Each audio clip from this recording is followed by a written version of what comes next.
Setelah kehancuran pasukan Raja Abraha, kota Mekah semakin ternama. Dari kota inilah sejarah manusia paling mulia dimulai.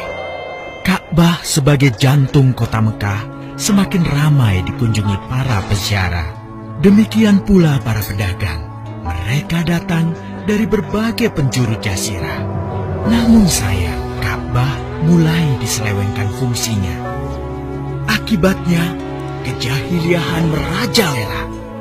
Di tengah kondisi masyarakat jahiliyah itulah Nabi Muhammad dilahirkan.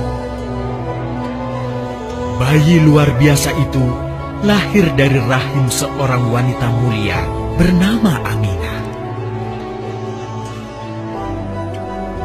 Pada saat itu ditandai peristiwa-peristiwa yang luar biasa. 10 balkon istana Kisra runtuh. Juga padamnya api-api yang biasa disembah oleh orang-orang Majusi.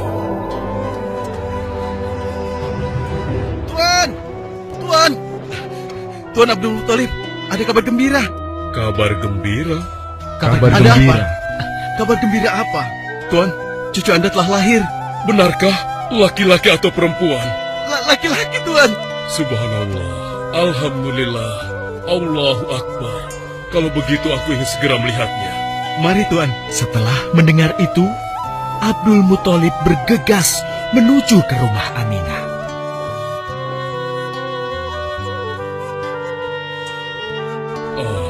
Cucuku, kasihan engkau terlahir yatim.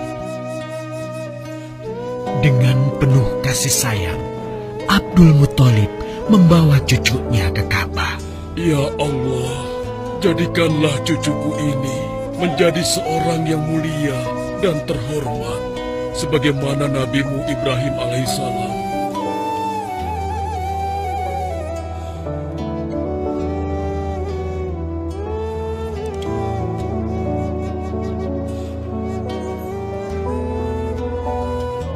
Siapa namanya, Ayah?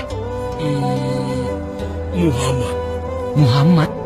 Iya, aku akan menamainya Muhammad. Artinya yang terpuji. Kehadiran Muhammad kecil sungguh memberi kebahagiaan. Tidak hanya bagi keluarga Bani Hashim. Bahkan seluruh kabilah suku Quraisy menyambutnya dengan sukacita. Kemudian Abdul Muthalib mencarikan ibu susu bagi Muhammad kecil. Kita sudah berhari-hari mencari anak susuan, yang dari situ kita akan mendapatkan imbalan yang cukup. Namun hingga saat ini, belum juga kita dapatkan. Ya, istriku, aku mengerti. Apa kita terima saja bayi yatim itu? Muhammad maksudmu? Iya. Cucu dari Abdul Muthalib. Kasihan dia. Hampir semua teman-teman dari rombongan kita tidak ada yang mau menyusuinya. Karena tidak ada harapan untuk mendapatkan imbalannya dari ayah bayi itu. Betul juga engkau, istriku. Kasihan anak itu. Aku mendukungmu jika engkau susui dia. Mudah-mudahan Allah memberikan keberkahan bagi kita. Halimah segera mendatangi Abdul Muthalib. Dia bersedia untuk menjadi ibu susu dan pengasuh bagi Muhammad kecil. Betapa gembira Abdul Muthalib mendengarnya. Halimah dari Bani Sa'ad itu akhirnya dipercaya Abdul Muthalib untuk mengasuh cucunya 2 tahun lamanya. Ayo istriku, kita berangkat sekarang. Sebentar lagi suamiku. Insya Allah kita berangkat sampai anak ini kenyang. Kalau begitu, aku lanjutkan berkemas-kemas dahulu. Hah? Ada apa, suamiku? Lihat, unta dan keledai kita.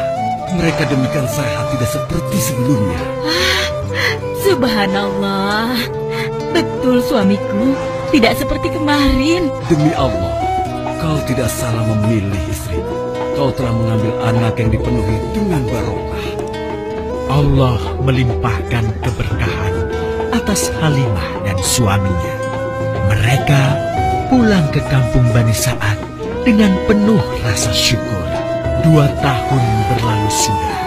Tugas Halimatus Sa'diyah sesungguhnya telah usai.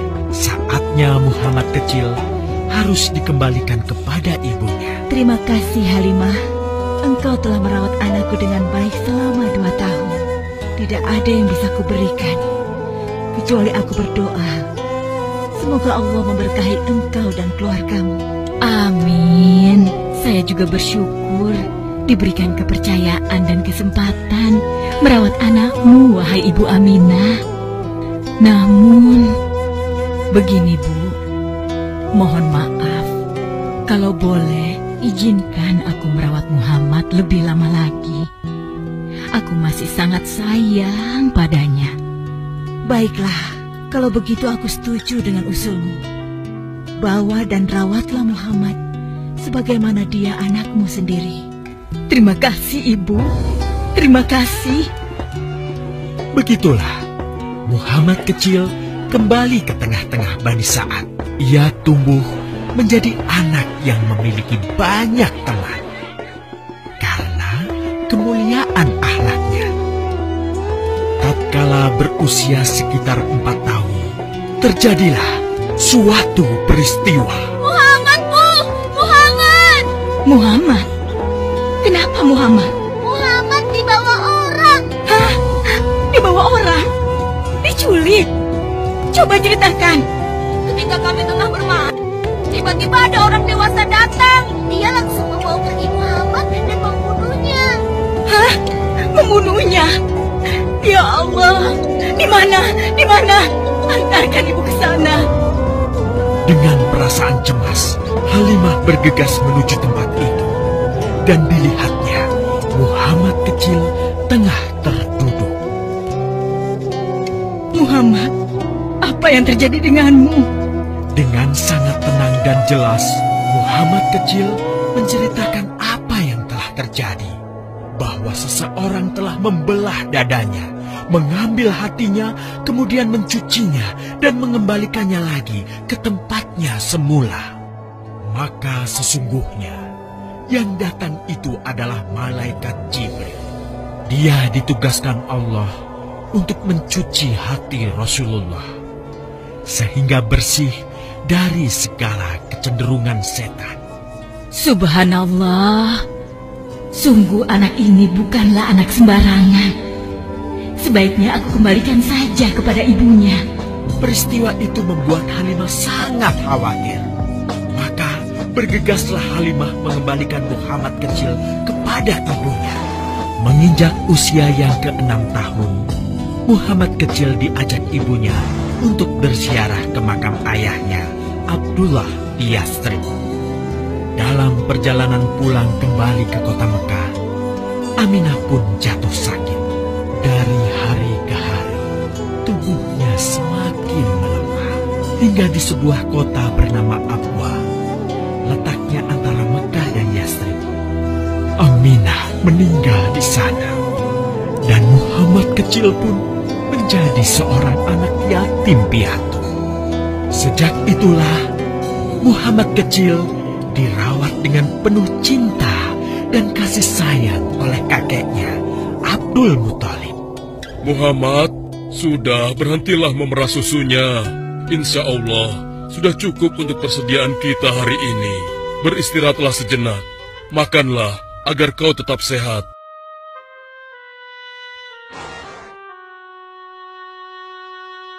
Ya Allah, betapa mulia akhlak cucuku ini. Namun, kasih sayang Abdul Muthalib tidak berlangsung lama. Saat usia Muhammad 8 tahun, Abdul Muthalib kakeknya yang sangat menyayanginya itu meninggal dunia. Kemudian, pengasuhan atas Muhammad pun beralih ke pamannya, Abu Thalib. Muhammad kecil tahu betul betapa sayangnya pamannya kepadanya. Di mana Muhammad? Ia tengah mengembalakan kambing milik salah seorang penduduk Mekah, suamiku. Sejak kapan dia keluar rumah? Sekitar waktu subuh tadi. Subhanallah, betapa baiknya akhlak keponakanku ini. Ya Allah, Maafkan ketidakmampuanku mencukupi kebutuhan keponakanku. Sayangi dan berkahilah dia. Jadikanlah dia orang yang mulia di antara manusia. Hingga saat usia Muhammad menginjak 12 tahun, pamannya Abu Thalib mengajaknya berdagang ke Syam. Sampailah mereka di satu daerah bernama Busra. Saat mereka beristirahat, datanglah seorang pendeta menghampiri. Wahai saudaraku, selamat datang di Busra.